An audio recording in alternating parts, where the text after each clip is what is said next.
रूस के बेलगोरोद पर यूक्रेन का ड्रोन से हमला हुआ है। हमले में 8 लोगों के घायल होने की खबर है।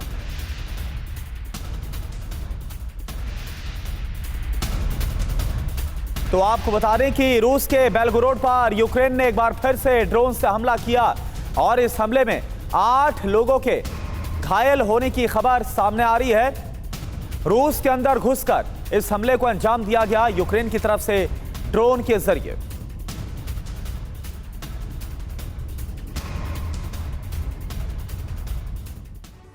वहीं पुतिन ऐसे ब्लूप्रिंट पर काम कर रहे हैं जिससे यूक्रेन के सरेंडर के साथ ही अगले टारगेट पर हमला किया जा सके। खास तौर से पुतिन के टारगेट पर वो देश हैं जो यूक्रेन की मदद करते आए हैं। यूक्रेन में अब ऐसा कुछ होने जा रहा है जिससे सीधे रूस अमेरिका टकरा सकते हैं। यूक्रेन की धरती पर अमेरिकी सैनिक पहुंच चुके हैं। उधर रूस ने भी अपनी बटालियन पश्चिमी यूक्रेन की तरफ बढ़ा दी है। यानी अब वेस्ट यूक्रेन युद्ध का एपिसेंटर बनने जा रहा है, जहां से निकली युद्ध की लपटें पूरे यूरोप में एटमी जलजला ला सकती हैं। अगर तबाही का पहला मोर्चा साउथ ईस्ट यूक्रेन है, तो तबाही का दूसरा मोर्चा वेस्ट यूक्रेन होने वाला है।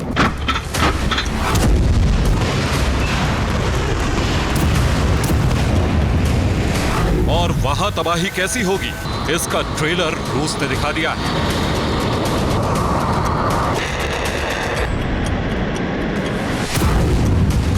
रूस के फाइटर जेट ने ओडेप 500 अनगाइडेड एरियल बॉम्ब गिराकर बता दिया कि जल्द ही यह इलाका खंडहर में तब्दील होने वाला है।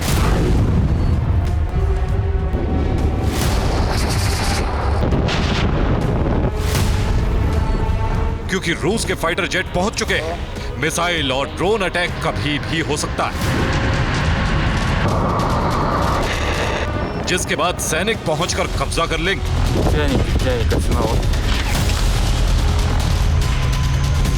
रूस यूक्रेन युद्ध को 26 महीने हो चुके हैं, लेकिन यह पहली दफा है जब रूस पश्चिम यूक्रेन के शहरों को टारगेट कर रहा है। दरअसल रूस नई रणनीति पर काम कर रहा है। पश्चिमी यूक्रेन पर कब्जा करके वो सीधे पोलैंड से टकरा सकता है। पुतिन का ब्लूप्रिंट है कि वो वेस्ट यूक्रेन पर इतने विध्वंसक हमले करे जिससे पोलैंड और बाल्टिक देश सहम जाए। इस बीच पोलैंड और बाल्टिक देशों में मिलिट्री बेस बनाकर बेलारूस को काउंटर कर रही नाटो सेना बैकफुट पर आ जाए।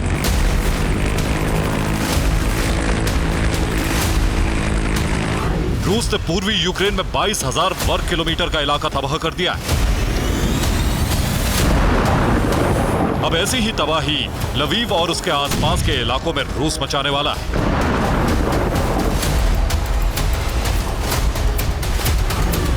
इसका अंदाजा नाटो को हो चुका है। इसी वजह से नाटो ने सुवाल्की गैप के पास युद्धाभ्यास शुरू कर दिया है। ये उसी ड्रिल की तस्वीर है।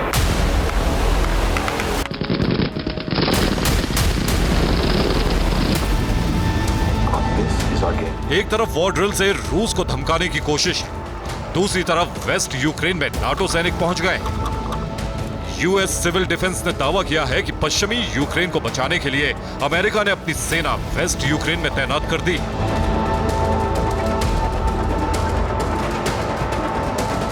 अगर यूएस सिविल डिफेंस का दावा ठीक निकला तो समझ लीजिए यूक्रेन की संपूर्ण तबाही का वक्त नजदीक आ चुका है। पुतिन कह चुके हैं अगर नाटो सेना यूक्रेन पहुंच जाती है तो रूस को नाटो देशों पर हमला करने का लाइसेंस मिल जाएगा और फिर रूस भारी तबाही मचाएगा, जिसमें सबसे पहले पोलैंड टारगेट पर है, जिसके लिए बेलारूस में nuclear base war ready mode पर डाल दिया गया है।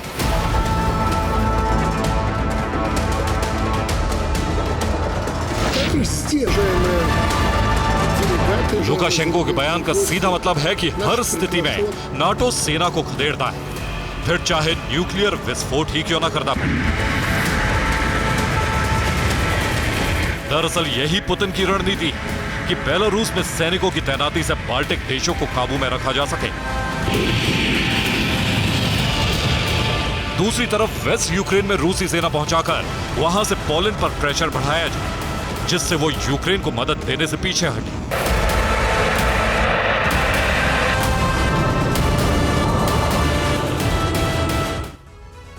पुतिन ने यूक्रेन तबाही का ब्लूप्रिंट तैयार कर लिया है, जिसमें साउथ ईस्ट यूक्रेन में रूसी सेना को बढ़त हासिल हो चुकी है। अब रूसी सेना वेस्ट यूक्रेन की तरफ काफी तेजी के साथ बढ़ रही है, यानी वेस्ट यूक्रेन पुतिन का नया टारगेट अब बनता हुआ नजर आ रहा है। अब सवाल यह उठता है कि पश्चिमी यूक्रेन ही आखिर निशाने पर क्यों है। दरअसल पोलैंड की सीमा पश्चिमी यूक्रेन से लगती है। ऐसे में वेस्ट यूक्रेन के साथ पोलैंड भी रूस के टारगेट पर आ जाएगा। अभी यूक्रेन पश्चिमी यूक्रेन बचाने की स्थिति में बिल्कुल भी नजर नहीं आ रहा, क्योंकि यूक्रेनी फौज का पूरा फोकस साउथ ईस्ट यूक्रेन पर टिका हुआ है। इसके अलावा अधिकतर हथियार गोदाम वेस्ट यूक्रेन में ही है। इन सब के बीच वोलोदिमीर ज़ेलेंस्की को पश्चिमी यूक्रेन में सेना भेजने में वक्त लगेगा। तब तक रूस लॉन्ग रेंज मिसाइल से भारी तबाही मचा देगा।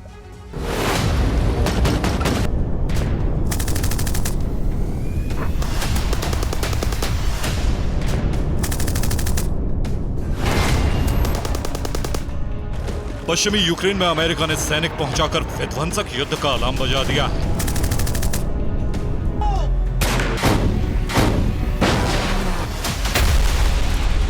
अब खेल की बाजी रूस के पास है।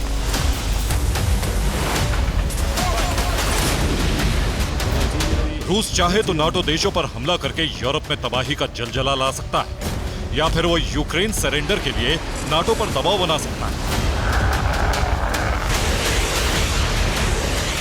लेकिन नाटो एक अलग प्लानिंग पर काम कर रहा है। नाटो सैनिक पश्चिमी यूक्रेन पहुंचने की बड़ी वजह है, यहां से अमेरिका के कमांडर क्रीमिया पर हमले की प्लानिंग करेंगे। एक खुफिया मिशन के तौर पर इस हमले की प्लानिंग की जा रही है।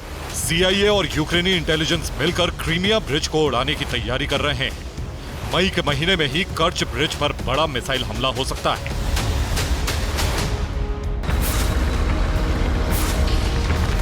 और इसके बाद रूस पलटवार न कर पाए। इसी वजह से नाटो बाल्टिक से लेकर ब्लैक सी तक युद्ध अभ्यास करके अपनी ताकत की नुमाइश कर रहा है।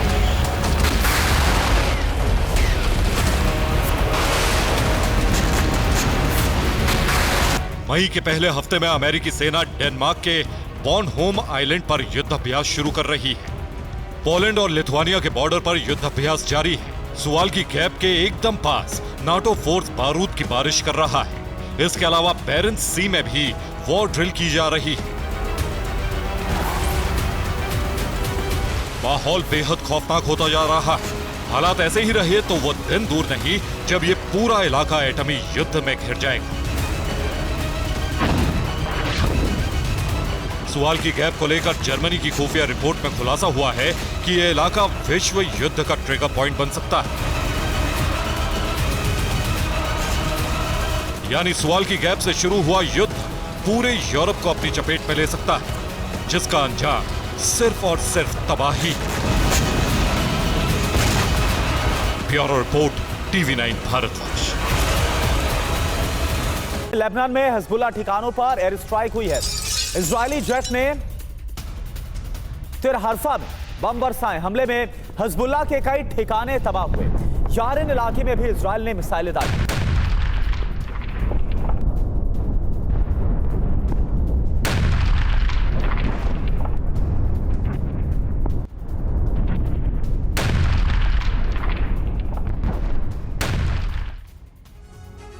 अगली रिपोर्ट का रुख करते हैं। अमेरिका दुनिया का सबसे ताकतवर देश माना जाता है, लेकिन अभी तक अमेरिका एक भी हाइपरसोनिक मिसाइल नहीं बना सका है। दूसरी तरफ ईरान और नॉर्थ कोरिया जैसे छोटे देश हाइपरसोनिक मिसाइलों के टेस्ट की कामयाबी का दावा कर चुके हैं। अमेरिका के सबसे बड़े दुश्मन चीन और रूस के पास कई हाइपरसोनिक मिसाइलें हैं। अमेरिका और ब्रिटेन इस रेस में आगे निकलने की पूरी कोशिश कर रहे हैं। ब्रिटेन ने अगले 6 साल में हाइपरसोनिक मिसाइल बनाने का लक्ष्य भी रखा है, तो वहीं अमेरिका हाइपरसोनिक रफ्तार वाले ड्रोन भी बनाने में जुट गया है।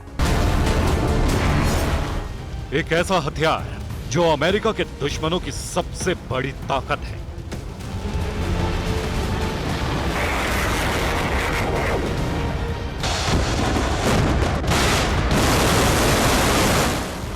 मिसाइल की ऐसी रफ्तार जो अमेरिकी एयर डिफेंस को चकमा दे सकती है।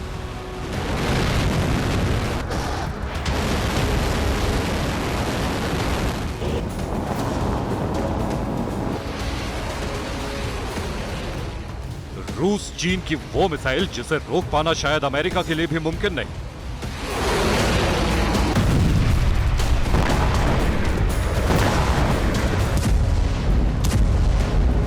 अमेरिका, ब्रिटेन जैसे देश अगर ताकत और हथियार के मामले में कहीं अपने दुश्मनों से पीछे हैं, तो वो है हाइपरसोनिक रफ्तार वाली मिसाइलें और ड्रोन।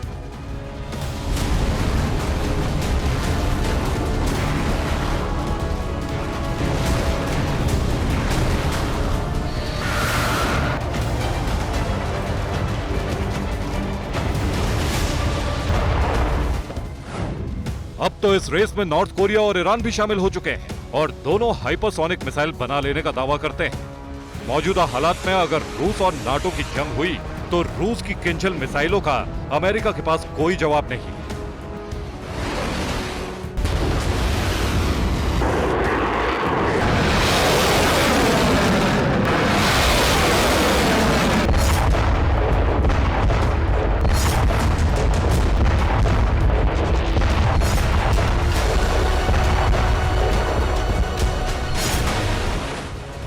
अगर आज तीसरा विश्व युद्ध हुआ तो पुतिन हाइपरसोनिक मिसाइल के मामले में नाटो पर भारी पड़ेंगे, क्योंकि पुतिन के पास ज़िरकॉन है।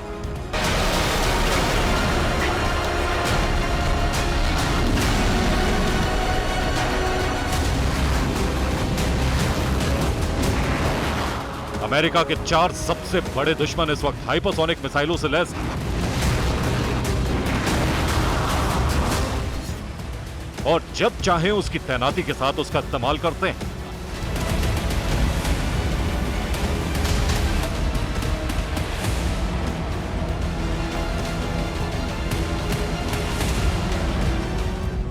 पुतिन यूक्रेन की जंग में एक बार दुनिया की पहली और सबसे तेज किंजल मिसाइल का इस्तेमाल कर चुके हैं। आवाज की रफ्तार से 10 गुना तेज स्पीड से हमला करने वाली किंजल हाइपरसोनिक मिसाइल का ना तो अमेरिका के पास कोई तोड़ है, न नाटो के 30 देशों की सम्मिलित शक्ति के पास, न दुनिया में और किसी देश के पास। इस दुनिया में इस वक्त ऐसा कोई हथियार, ऐसा कोई एंटी मिसाइल सिस्टम, ऐसा कोई सुरक्षा कवच नहीं है जो किंजल की रफ्तार को रोक पाए। अमेरिका लंबे समय से हाइपरसोनिक मिसाइलों की टेस्टिंग कर रहा है और अब ब्रिटेन ने भी 6 वर्षों के भीतर हाइपरसोनिक मिसाइल बनाने की तैयारी कर ली। अमेरिका 6 साल में सबसे तेज रफ्तार वाले ड्रोन बनाने पर काम शुरू कर चुका है।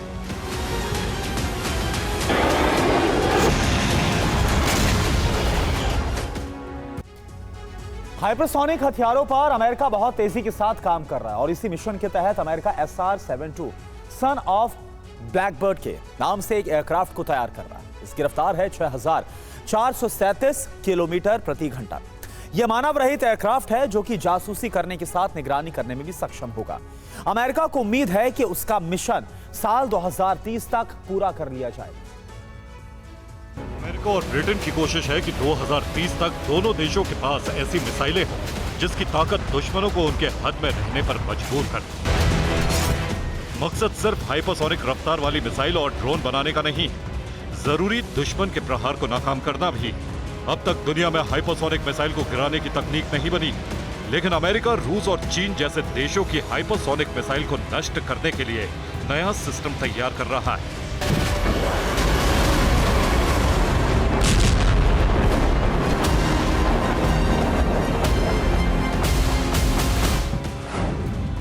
अमेरिका और जापान के वैज्ञानिक मिलकर इस प्रोजेक्ट पर काम कर रहे हैं। अमेरिका हाइपरसोनिक मिसाइल को गिराने के लिए ग्लाइड फेज इंटरसेप्टर बना रहा है। अमेरिका और जापान दोनों इस प्रोजेक्ट पर भारी भरकम रकम खर्च कर रहे हैं। अमेरिका के लिए यह सबसे जरूरी मिशन इसलिए बन गया है क्योंकि रूस की मदद से ईरान और नॉर्थ कोरिया भी हाइपरसोनिक रफ्तार वाले हथियार तैयार कर रहे हैं। ईरान फतेह 2 हाइपरसोनिक मिसाइल बना चुका है।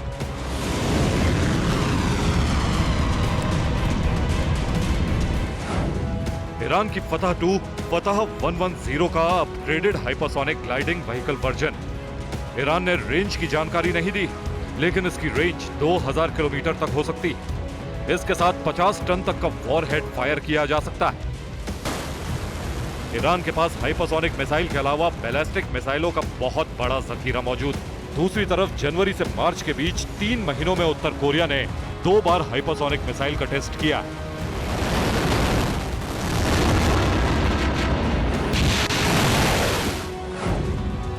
मार्च में नॉर्थ कोरिया ने हाइपरसोनिक मिसाइल का टेस्ट किया। ये medium range solid fuel hypersonic missile. इस मिसाइल की रफ्तार मैक 5 यानी 6000 किलोमीटर प्रति घंटे। इसके अलावा उत्तर कोरिया ने परमाणु रॉकेट का टेस्ट किया। मार्च में उत्तर कोरिया की तरफ से जिस हाइपरसोनिक मिसाइल का टेस्ट किया गया है, उसे लेकर दावा किया गया है कि यह मिसाइल पैसिफिक में मौजूद अमेरिका के गुआम नेवल बेस को चंद मिनटों में तबाह कर सकती है। अब अमेरिका 2030 तक जैसे हाइपरसोनिक ड्रोन बनाने की कोशिश में है, चीन वैसा ड्रोन बहुत पहले बना चुका है।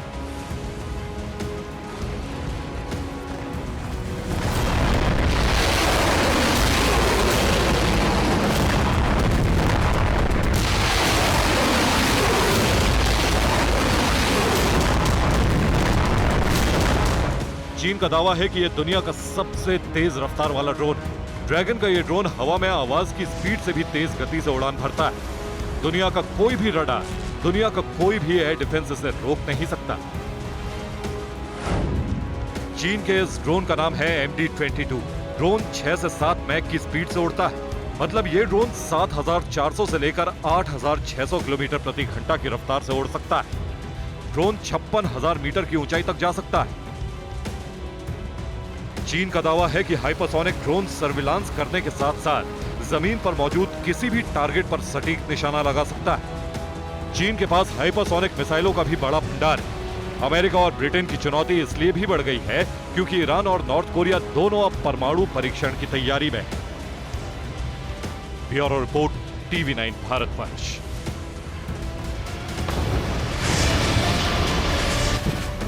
टैंक पैदल सेना के लिए जीत का रास्ता तैयार करते हैं और इसी रणनीति के साथ यूक्रेन को नाटो देशों से अलग तरह के टैंक दिए गए। लेकिन यह रणनीति बहुत महंगी और नाकाम साबित हुई है। दरअसल रूस ने यूक्रेन को मिले आधुनिक टैंकों को मामूली से हथियार से खाक कर दिया। यूक्रेन को मिले कई तरह के नाटो टैंक रूस के कब्जे में आ गए हैं। वेस्टर्न मीडिया की रिपोर्ट यह बताती है कि रूस ने हजारों करोड़ रुपए के हथियारों को जब्त किया है। इनकी तकनीक पर रिवर्स इंजीनियरिंग हो रही है और नाटो देशों को बहुत बड़ा नुकसान उठाना पड़ा है। आप देखिए कैसे रूस ने नाटो की टैंक और आर्मर्ड व्हीकल रणनीति को नाकाम करने का काम किया है।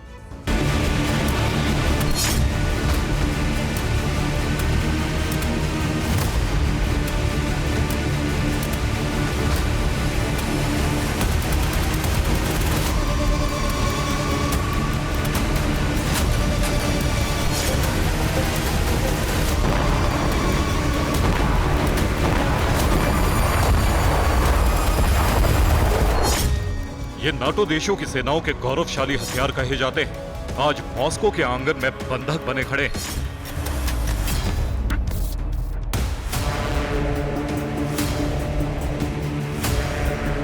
ये जंग के मैदान से छीने गए टैंक और आर्म्ड व्हीकल जो यूक्रेन को नाटो देशों ने मदद के तौर पर मुहैया कराए।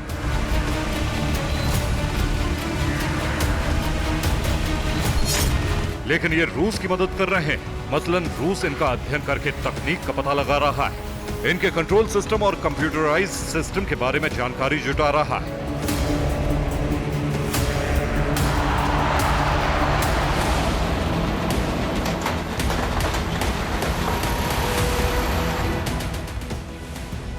मॉस्को की जमीन पर वॉर ट्रॉफी के तौर पर सजाकर दुनिया को यह संदेश भी दे रहा है कि नाटो शक्ति रूसी तकनीक के आगे कितनी कमजोर है और रूस ने उसकी शक्ति को कैसे खाक करके नाटो का मान मर्दन किया है। ये इन हथियारों की हालत बता रही है।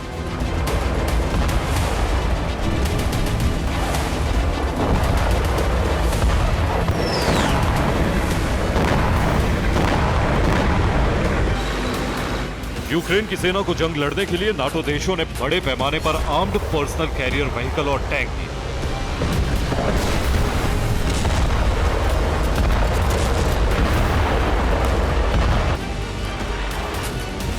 अत्याधुनिक तकनीक वाले ये हथियार यूक्रेन को इसलिए दिए गए ताकि वो रूस पर भारी पड़ सके। लेकिन टैंकों की ये रणनीति पूरी तरह नाकाम रही।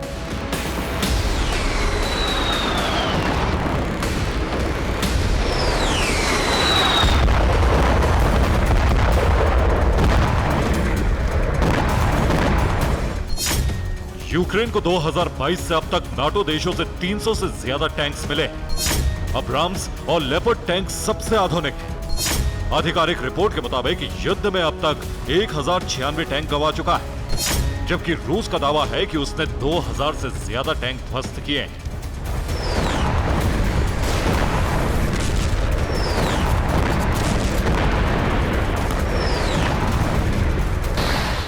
वेस्टर्न मीडिया की रिपोर्ट है कि टैंक और बख्तरबंद वाहनों के मामले में नाटो को जबरदस्त नुकसान उठाना पड़ा है।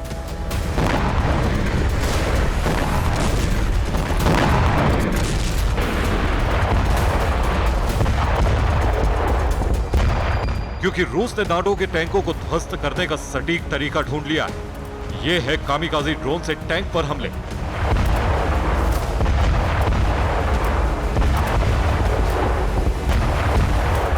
रूस कामिकाज़ी ड्रोन से रणभूमि को नाटो के टैंकों का शमशान बना चुका है।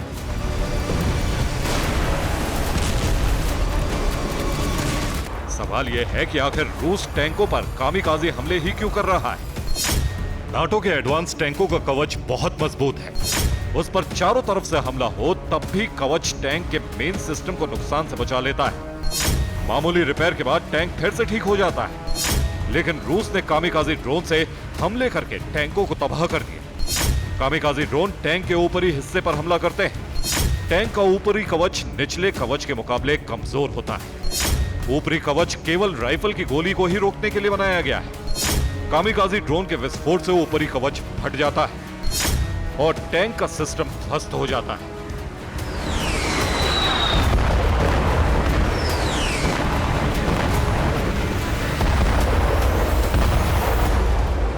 नाटो कमांड सेंटर ने रूस की इस रणनीति पर चिंता जताई, क्योंकि अब तक रूस अमेरिका सहित जर्मन टैंकों को ध्वस्त कर चुका है।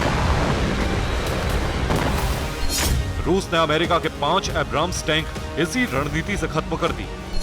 जर्मनी के 10 से ज्यादा लेपर्ड टैंक भी इसी अंदाज में खाक कर दिए गए। यूक्रेन को अब्राम्स और जर्मन टैंक युद्ध से हटाने पड़े।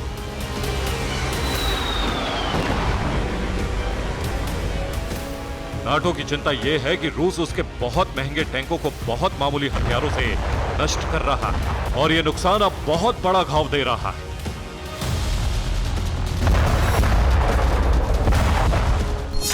अब्राम्स लेपर्ड जैसे एक टैंक की कीमत 85 करोड़ रुपए होती है। रूस के एक कामिकाज़ी ड्रोन की कीमत 19 लाख रुपए होती है। अमेरिका के 5 एब्राम्स टैंक नष्ट हो चुके हैं, मतलब 425 करोड़ रुपए का नुकसान हो चुका है। जबकि इनको नष्ट करने में रूस के 5 कामिकाज़ी ड्रोन लगे, जिनकी कीमत कुल 95 लाख रुपए होती। यानी 95 लाख रुपए के हथियारों से रूस ने 425 करोड़ रुपए के हथियार तबाह कर दिए।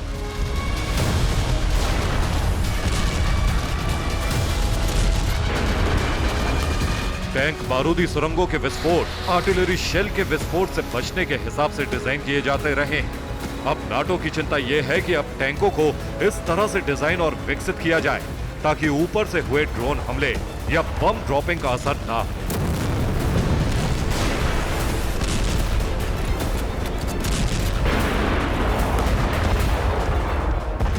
रूस के मामूली हथियार ने सिर्फ टैंकों का ही नुकसान नहीं किया, बल्कि नाटो तकनीक भी लीक हो चुकी है।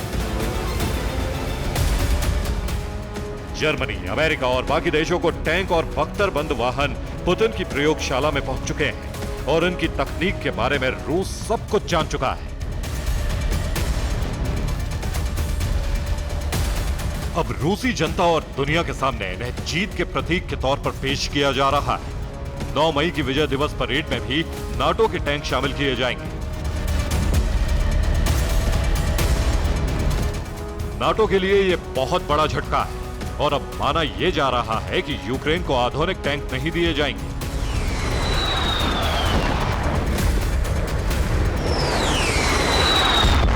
Bureau report, TV9 Bharatvarsh. रूस के तातरस्तान में ड्रोन स्ट्राइक हुई है। ड्रोन हमले में ऑटो प्लांट में आग लग गई। यूक्रेन ने कामिकाज़ी ड्रोन से हमला किया। हमले में पूरा प्लांट जलकर खाक हो गया है।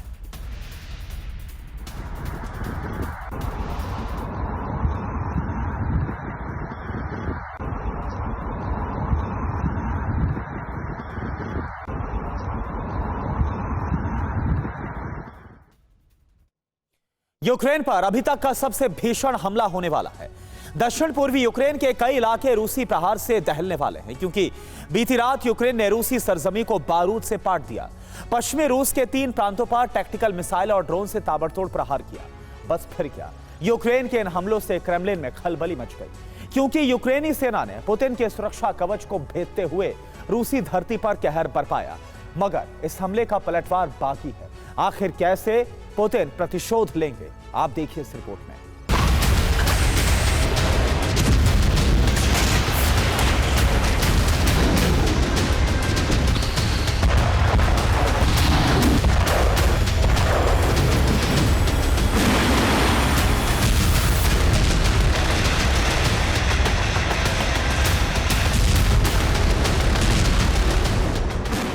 बीती रात पश्चिमी रूस के 3 प्रांत प्रचंड आसमानी प्रहार से धधक उठे।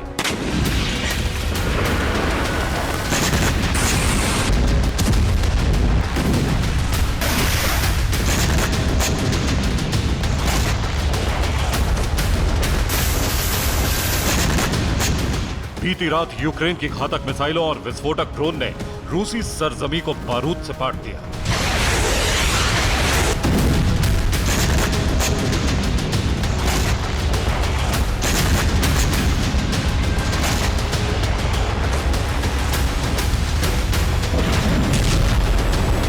हैरान करने वाली बात यह है कि यूक्रेन ने न सिर्फ रूस के सुरक्षा कवच को भेदा, बल्कि इसके साथ साथ यूक्रेन से सटे रूस के 3 प्रांतों में मिलिट्री बेस, हथियार डिपो, ऑयल डिपो तक को जलाकर राख कर दिया।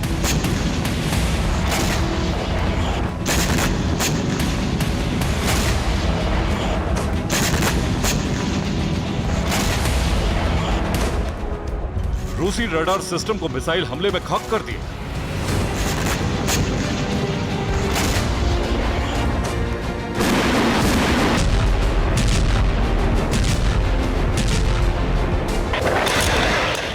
वैसे तो यूक्रेन इससे पहले भी रूस के वेस्ट रीजन को टारगेट कर चुका है।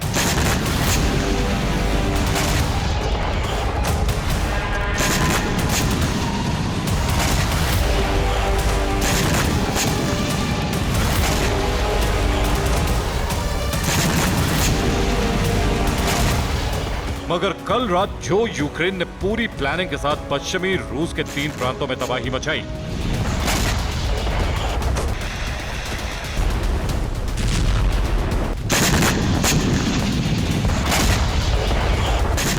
आखिर क्यों, ये आपको बताएंगे। मगर उससे पहले ये जान लीजिए कि बीती रात रूस में कब, कहां, कैसे और किन हथियारों से अटैक किया गया।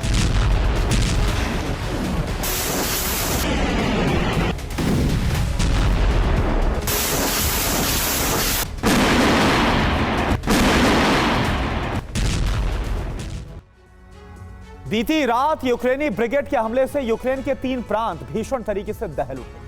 यूक्रेन का अटैक इतना विध्वंसक था, जिसके चलते रूसी ब्रिगेड को सरेंडर तक करना पड़ गया। दरअसल बेलगोरोद, कुर्स्क और ब्रियांस्क पश्चिमी रूस के यही वो 3 प्रांत हैं जिन पर बीती रात यूक्रेन ने बारूदी बारिश की। दावा किया जा रहा है कि यूक्रेन ने रूस के इन प्रांतों पर ATACMS मिसाइल और कामाकाजी ड्रोन से हमला किया। जानते हैं, यूक्रेन से सटे इन तीनों इलाकों पर ज़ेलेंस्की ब्रिगेड ने खार्किव, सुमी और चेर्निहाइव से स्ट्राइक की है। यूक्रेन के इस हमले में रूस का पॉटलेट K1 रडार सिस्टम भी तबाह हो गया, जिसका इस्तेमाल S-300 और S-400 मिसाइल डिफेंस सिस्टम के लिए किया जाता है। इसके अलावा यूक्रेन की मिसाइल स्ट्राइक में बेलगोरोड, कुर्स्क और ब्रियांस्क में मौजूद रूसी सेना की मिलिट्री भी ध्वस्त हुई।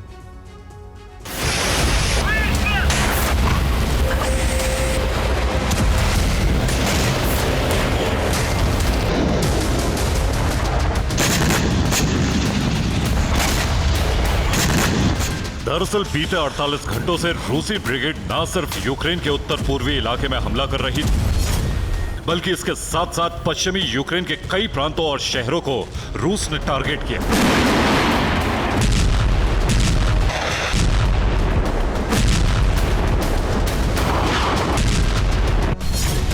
मकसद साफ था, यूक्रेनी डिफेंस के तमाम वेपन डिलीवरी रूट को बाधित करना, पोलैंड समेत बाकी नाटो देशों से हथियारों की सप्लाई रोकना, पश्चिम से मिलने वाले हथियारों की एंट्री पॉइंट को तबाह करता।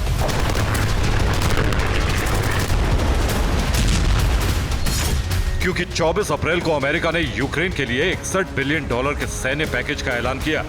इसी दिन बाइडेन ने यूक्रेन को दिए जाने वाले मिलिट्री पैकेज के आदेश पर हस्ताक्षर किए और तभी से ही पेंटागन ने अमेरिकी हथियारों की सप्लाई बहाल कर दी। दावा किया जा रहा है कि जल्द ही वाया पोलैंड अमेरिकी हथियार कीव पहुंचने वाले थे, मगर इससे पहले ही पुतिन ने यूक्रेन के पश्चिमी हिस्से में बारूदी भूचाल ला दिया।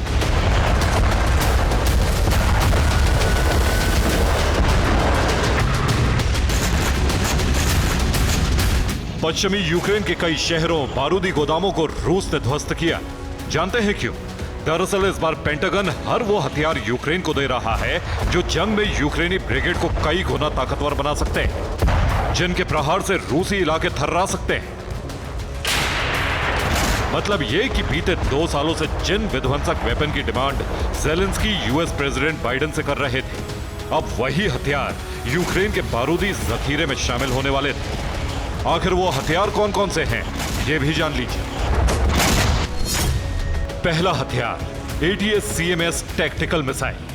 दूसरा हथियार हाइमार्स लॉन्चर सिस्टम। तीसरा हथियार ब्रेडली फाइटिंग व्हीकल। चौथा हथियार MIM-23 हॉक मिसाइल। और पांचवा हथियार 155 mm M777 होवित्ज़र।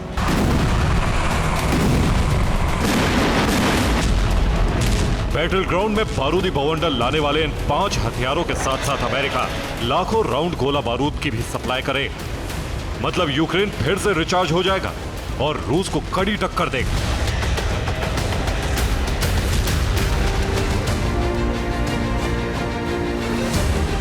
बस पुतिन यही नहीं चाहते थे, लिहाजा यूक्रेन के पश्चिमी इलाके पर अटैक किया। मगर इस हमले के जवाब में यूक्रेन ने बीती रात पश्चिमी रूस के बेलगोरोद, कुर्स्क और ब्रियांस्क में तबाही मचा दी। आप ये जानकर हैरान रह जाएंगे कि यूक्रेन ने ATACMS टैक्टिकल बैलिस्टिक मिसाइल के जरिए रूस के तीनों प्रांतों में कई बड़े हमलों को अंजाम दिया।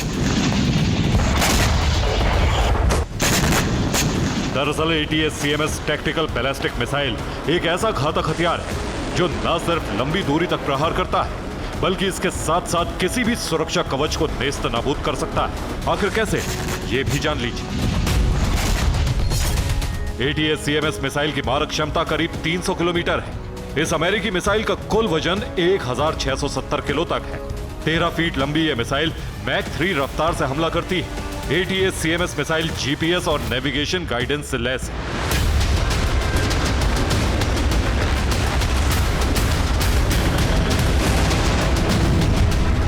जहां यूक्रेन ने मेड इन यूएस मिसाइल से रूसी सरजमी को दहलाया, तो वहीं रूस ने भी इस अटैक का पलटवार करते हुए यूक्रेन के दक्षिण पूर्वी इलाकों में गाइडेड बमों से धावा बोला। अवदिव्का और उसके आसपास के इलाकों पर कब्जा तक कर लिया। वहीं दावा यह भी किया जा रहा है कि आज रात रूसी ब्रिगेड यूक्रेन के पूर्वी इलाके में बड़े हमलों को अंजाम दे सकती है। Bureau report, TV9 Bharatvarsh. वहीं लेबनान और हूती ने भी इजराइल के खिलाफ मोर्चा खोल दिया है, जिससे इजराइल के कई इलाकों में भारी तबाही हुई है।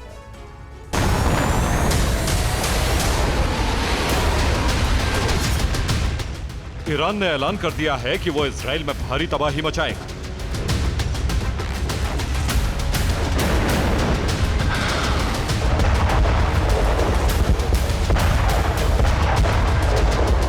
एक तरफ वो खुद मिसाइल स्ट्राइक करेगा,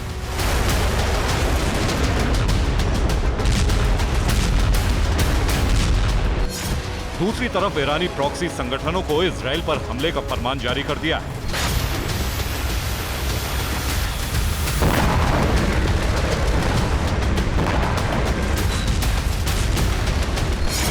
खामनेई के ऐलान के बाद ईरानी प्रॉक्सी ने ताबड़तोड़ हमले शुरू कर दिए।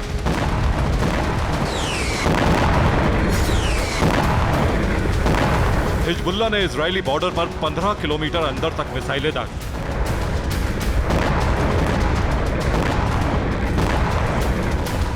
इस हमले में इजराइल के मिरान बेस को सबसे ज्यादा नुकसान हुआ है। कुछ ही देर में इजराइल ने पलटवार किया, जिसमें हिजबुल्लाह के कई ठिकाने नष्ट कर डाले। सबसे ज्यादा हमले सबरीन शहर पर किए। इन हमलों में 12 लोगों के मारे जाने की खबर है।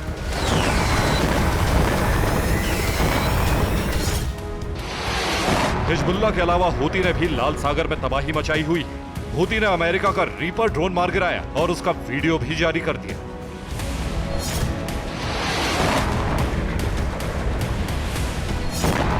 खासतौर से हिजबुल्लाह और हूती ने इजराइल में भारी तबाही मचानी शुरू कर दी।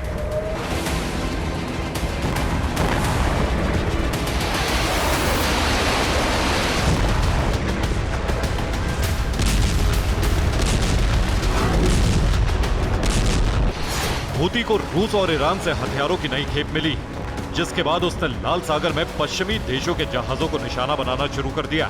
इसके अलावा इजराइल के नेवल बेस पर भी हमले कर रहा है। साथ ही हूती ने ऐलान किया है कि वो इजराइल में घुसकर हमले करने को भी तैयार है। उसके लड़ाके स्पेशल ट्रेनिंग ले रहे हैं, जिससे 7 अक्टूबर से भी खौफनाक हमला किया जा सके।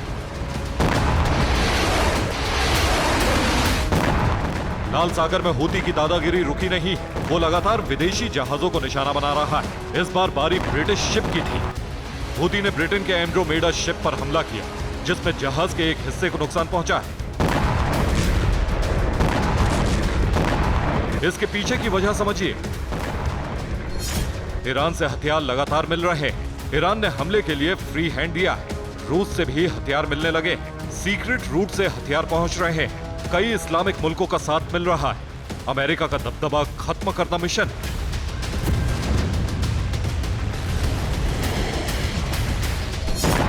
खास बात यह कि ईरान ने सुस्त पड़े ईरानी प्रॉक्सी गुटों में नई जान डाल दी। जब से ईरानी मंत्रियों ने रूस, चीन और उत्तर कोरिया समेत कई देशों के प्रतिनिधि से मुलाकात की है। इस बीच ईरान ने एक हफ्ते में एटम बम बनाने का दावा किया। इसके बाद रणनीति बनाई गई है कि पहले ईरानी प्रॉक्सी हमले करेंगे, फिर ईरान फाइनल प्रहार करेगा।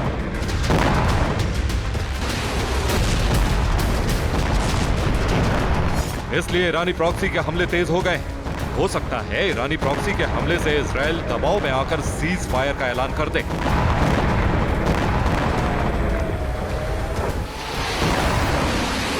लेकिन इजराइल और अमेरिका को सबसे ज्यादा घबराहट ईरान के परमाणु कार्यक्रम को लेकर है, क्योंकि मोसाद का इनपुट है कि ईरान एक हफ्ते में परमाणु बम बनाकर भारी तबाही मचा सकता है।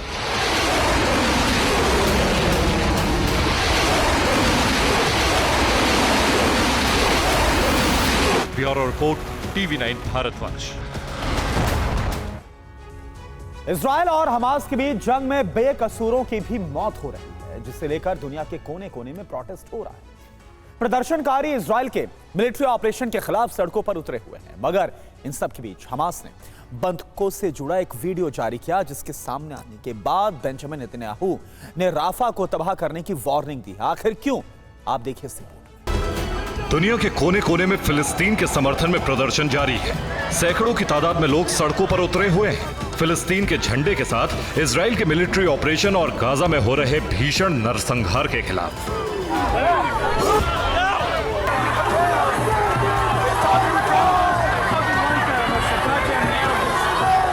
ये तस्वीरें वॉशिंगटन डीसी में मौजूद हिल्टन होटल की हैं, जिसके सामने प्रदर्शनकारी सड़कों पर लेटे हुए हैं। बाइडेन सरकार के खिलाफ नारेबाजी की जा रही है।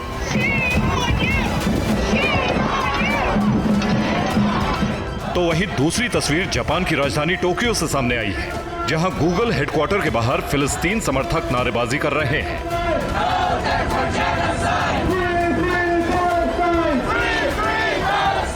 अमेरिका से यूरोप तक, यहां तक कि मिडिल ईस्ट तक में फिलिस्तीन के समर्थन में सैकड़ों लोगों की भीड़ सड़कों पर उतरी है।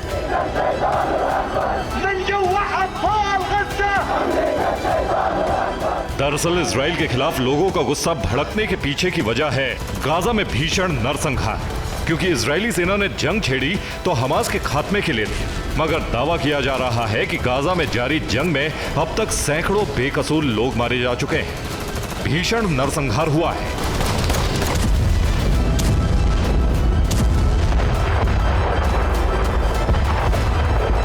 इसी बीच खबर सामने आ रही है कि जल्द ही राफा पर आईडीएफ बड़े हमले को अंजाम देने वाली है। बस फिर क्या, नेतन्याहू के इस ऐलान के साथ ही दुनिया के कोने कोने में बवाल मच गया है।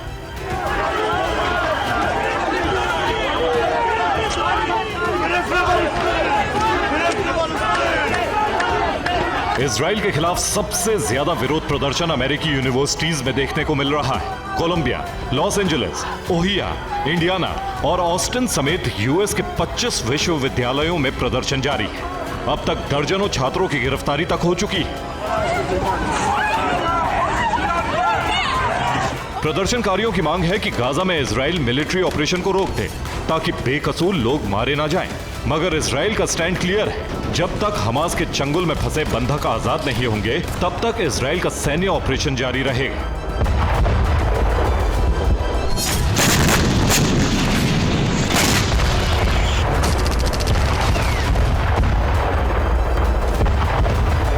वहीं राफा पर हमले से ठीक पहले हमास ने बंधकों के वीडियो जारी किए हैं। हालांकि इस वीडियो के सामने आने के बाद नेतन्याहू के तेवर और ज्यादा विध्वंसक हो चुके हैं, क्योंकि हमास बंधकों की रिहाई के लिए तैयार नहीं है। वहीं आईडीएफ ने साफ कर दिया है कि अगर बंधकों की रिहाई नहीं होगी तो राफा समेत पूरे गाजा का वजूद मिट जाएगा।